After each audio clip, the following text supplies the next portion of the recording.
Herzlich willkommen hier zurück auf dem Gear Reference Kanal. Ja, in der heutigen Episode gucken wir uns gleich das nächste Hosenmodell an, der Einsatz-Kampfhose. Und zwar dieses Mal die Version im Dreifarb-Flecktarn, also dem Tropentarn der Bundeswehr. Wie ich schon angesprochen habe, im letzten Video da hatten wir das Modell 2001 im normalen Standard-Flecktarn. Hier jetzt eben die Wüstenvariante. Ich bedanke mich nochmal bei meinen Kindern für die Leihgabe dieses Zeigestocks. Der ist gut angekommen, habe ich gesehen in den Kommentaren. Deswegen darf der heute nochmal eingesetzt werden. Und zwar, dass wir beim Vorgänger der normalen Flecktarn-Version ja das Ding hatten, dass die Cordura-Flächen bis weit hier nach oben gingen.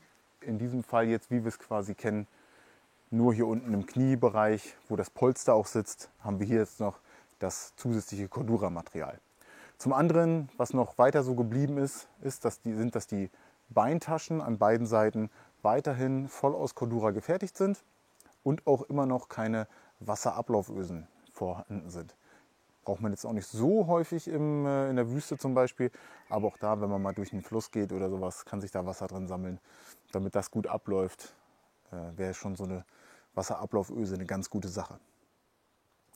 Hier jetzt 2002 das Lot gefertigt, auch wieder von Scharrer.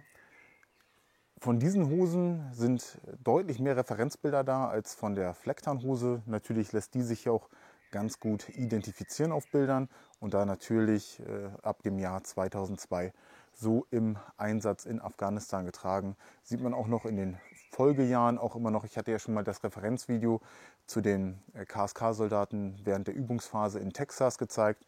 Auch da sehen wir noch, dass das ältere Modell getragen wird, obwohl schon der Nachfolger mit auf den Bildern zu sehen ist. Gucken wir uns auch immer noch mal in dem Video an. Aber dann ist die Zeit auch relativ zügig vorbei, was diese Hose angeht. Man sieht die Hose auch dann immer noch mal im Einsatz bei den Kampfschwimmern. Gerade bei so einer Public Demonstration habe ich ein Bild rausgesucht, wo wir das in einer Kombi sehen mit einem Saber nicht Combat Shirt, sondern mit einer Saber Field Shirt. Und dann gibt es auf jeden Fall noch ein Foto, wo das Ganze, gehe ich mal davon aus, dass es ein Surplus-Kauf war, im Einsatz mit Fallschirmjägern hier, EGB-Fallschirmjägern vom 2. Fallschirmjäger Bataillon 313 in Afghanistan ist, wo ein Soldat eben so eine Hose trägt. Die meisten haben sich da noch die Hosen selber beschafft. Die, denke ich mal, ist auch vom Surplus. Grüße gehen raus. Und da ist dann nochmal so ein vorangeschrittenes Jahr, eben das Jahr 2010, wo man eben nochmal das erste Modell in Action sieht. Ein weiteres Ding, was wir auf den Referenzbildern vom KSK sehen, ist unter anderem, abgesehen wie hier, dass mal Verschmutzung oder sowas natürlich auf den Knieflächen ist, ist natürlich klar bei so hellem Stoff und natürlich auch bei Dreck, Schmutz etc., Feuchtigkeit bleibt da mal was hängen, aber das anscheinend auch nachgetarnt wurde. Und zwar dann wahrscheinlich mit, wenn man bei den Amerikanern unterwegs war, die waren ja der Task Force K-Bar damals im Einsatz angegliedert, wahrscheinlich auch Zugriff gehabt auf Spraypaint, auf Krylon, was auch immer die Amerikaner damals schon genutzt haben. Und damit wurden eben solche Flächen zusätzlich mit abgetarnt. In einem anderen Video über fremde Tarnmuster bei den Amerikanern habe ich auch schon mal Bilder gezeigt, wo Amerikaner, die attached beim KSK sind oder waren, noch diese Hosen mittragen. Und auch da haue ich jetzt noch mal ein Bild mit rein aus den Jahren, wo sehr wahrscheinlich Tactical Air Controller eben diese Hosen in Flecktarn auch tragen. So, dann schauen wir uns die Hose einmal im Detail an. Wir beginnen mal wieder oben. Auch hier wieder die Knöpfe, um die Hosenträger anzubringen. Auf beiden Seiten machen wir jetzt gleich mal hinten mit. Dann hier wieder die Einschubtasche, auch wieder ganz normal gehalten, wie bei der anderen auch. Und auch hier wieder der Plastik-D-Ring, um gegebenenfalls etwas sichern zu können. Hier haben wir jetzt wieder den Fall, dass wir hier eine nagelneue Hose haben. Auch hier wird die wieder so ausgeliefert, dass die Oberschenkelgurte, die Kompressionsriemen so angebracht sind. Und dann hier Olive, Druckknöpfe auf dem sehr hellen Tannstoff, Cordura. Und im Inneren auch hier mit Dreifarbflecktarn benäht. Dann hier im Inneren die Messertasche, genau wie bei der anderen. Irgendwann ist das, meine ich, auch rausgenommen worden. Da war hier kein Einschubfach mehr drin, glaube ich. Bin ich mir aber nicht ganz sicher, aber das werden wir gemeinsam nochmal abchecken, wenn wir uns verschiedene neuere Versionen noch angucken. Auch hier wieder die kleine Öffnung, um hier eben eine Schnur durchzuführen und das Messer eben an der Schnur zu sichern. Ja, wie schon gesagt, keine Wasserablauföse, die kommt erst beim nachfolgenden Modell. Hier nochmal ein Blick von innen, sonst nichts mehr zu sehen großartig. Ja, hier nochmal die Einstellmöglichkeit für den Riemen. Je nachdem, wie ich es denn will, kann ich es auch nochmal umschlaufen. Also ein Standard-Feature bei den Einsatzkampfhosen. Dann hier unten, hier haben wir das Kniepolster drin.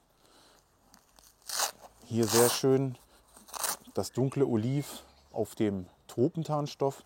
Und hier diesmal im Inneren haben wir diese ganz einfachen Polster, die nicht nochmal in diesem Ripstop Material eingenäht sind. Das sind die normalerweise. Ich weiß nicht, warum sie das bei dieser Wüstenversion dann nicht gemacht haben. Danach ist es auf jeden Fall wieder die Version, wo die ganze Geschichte wieder eingenäht ist.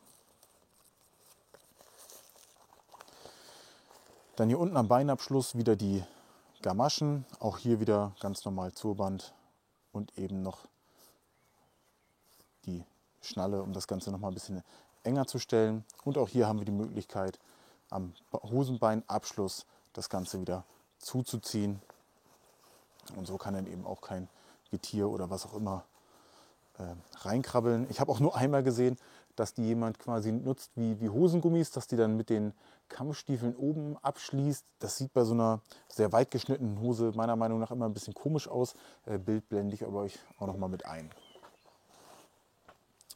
Ja, die andere Seite ist auch wieder identisch. Auch hier wieder nicht das Fach in der Beintasche, wie ich das beim letzten Mal schon gesagt habe. Hier ist auch alles identisch.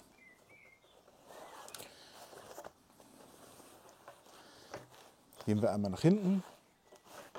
Auch hier haben wir wieder die Cordura-Fläche im Innenliegenden, wo die Oberschenkelflächen im Inneren und gerade der Po-Bereich nochmal hier verstärkt sind mit dem Cordura. Auch hier eben das gleiche Cordura genommen wie da.